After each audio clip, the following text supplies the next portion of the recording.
Грамм хэмээх хэмжилтийн нэгжийн талаар ярилццгаая. Грамм нь массыг хэмждэг хэмжилтийн нэгжим.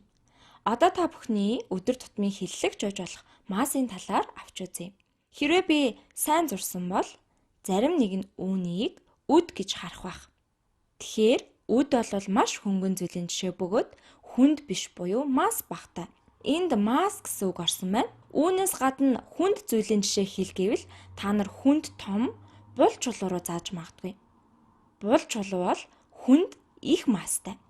Иймд эдгээр жишээнүүдээс та бүхэн массын тухай ойлголттой болж хэр хүнд болохтой холбоотой гэдгийг мэдсэн байх. Бас жинтэй холбоотой. Холбоотой гэдэг нь яг ижил гэсэн үг биш. Учир нь дараа физикт масс болон жин холбоотой гэдгийг судлах болно. Гэхдээ тэдгээр нь яг ижил зүйлс бол биш. За одоо та нарыг нэг гариг дээр тэр гаригийн төвөөс ижил зайд байна гэе. Масс ба жин нь хоорондоо маш хүчтэй холбогддог. Хэрвээ масс ихтэй байвал жин нь их байна.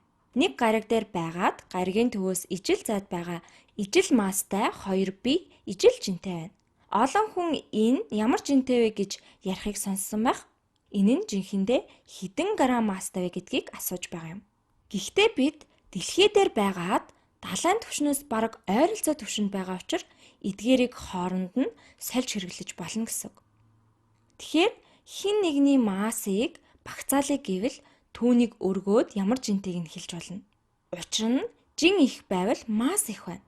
Бас масс их байвал жин их байна. Гэхдээ бид ижилхэн нэг дэлхий дээр байгаа гэж үзсэн. За дахин давтахад физикийн хичээлээрээ та нар масс, жин хоёр хоорондоо ялгаатай ойлголт ба хоорондоо маш холбоотой гэдгийг үзнэ. За граммын тухайд юм байна. Масстай холбоотой өөр нэг зүйл бол килограмм юм. Килограмм. Кило гэдэг өгтвөрийг энд харж байна. Кило гэдэг өгтвөр та нарыг суралцаж байхад олон таарна. Тэгэхээр энэ өгтвөр нь 1000 гэсэн утгатай. Иймээс 1000 грамм гэсэн үг. 2000 грамм гэж хэлхийн оронд 2 килограмм гэж хэлнэ. Одоо бүгдээрээ 1 грамм эсвэл өөр хэдэн грамм нь ямар утгатай вэ гэдгийг ойлгох гэж оролдъё. Бас 1 кг, 10 кг, 100 кг нь ямар утгатай вэ гэдгийг үзье. Үүний тулд би эдгээр зургийг бэлтлээ. 1 грамм зүйлийн талаар төсөөлөл авна гэвэл бичгийн хавчаар байна. Энд би долгионтой тэмдэглэсэн байгаа. Энэ ойролцоо гэсэн утгатай. Бичгийн хавчаар бол ойролцоогоор 1 грамм гэсэн үг. Энэ нь 1.5 грамм байж болно. Жижиг хавчаар бол хагас грамм байж болно. Гэхдээ авч болох төсөөлөл бол дэлхийн бөмбөрцөг дээр байгаа 1 грамм масстай зүйлийг төсөөлөе гэвэл гартаа нэг ширхэг бичгийн хавчаар бариад гар дээр чинь хэр зэрэг дарж байгааг мэдэрч болно. Эсвэл доош хэр зэрэг татаж байгааг мэдэрч болно. За одоо арай илүү масстай зүйлийн тухай ярив. Харандаа бол хавчаарнаас 5 дахин их масстай. 5 ширхэг хавчаар нэг гартаа, нөгөө гартаа харандаа барьвал ойролцоогоор ижил масстай байна гэж найдаж байна. Иймд эдгээр нь ойролцоогоор ижил жинтэй. За одоо арай илүү масстай зүйлийн тухай ярив. Хулгана нь 4 харандаа буюу 20 хавчаартай ижил масстай. За илүү масстай зүйл гэвэл муурын зулцгаа гэж болно. 2-7 хоногтой муурын зулцга нь нялхаараа том муур болоогүй ойролцоогоор 200-аас 300 г масстай. Үүгээр ойролцоо төсөөлөл авч болно. Энэ нь ойролцоогоор 10-аас 15 ширхэг ижил масстай хулгантай тэнцүү масстай гэсэн үг. За хулганаа зурх гэж оролдъё. Энд хамар нь байна. За ингэвэл жах утгатай болох байх тийм ээ. За илүү хүнд зүйлийн тухайд одоо яах вэ? Хэдэн мянган граммуудын хувьд яах вэ? За одоо килограммуудын тухай буюу эдгээрийн тухай ярив. Тодорхой болгохын тулд энд г үсэг тавьсан байна. Энэ нь граммын товчлол юм. 1 грамм, 5 грамм, 20 грамм, 1000 грамм байна гэвэл ийм хатуу хавцтай номнууд байж болно.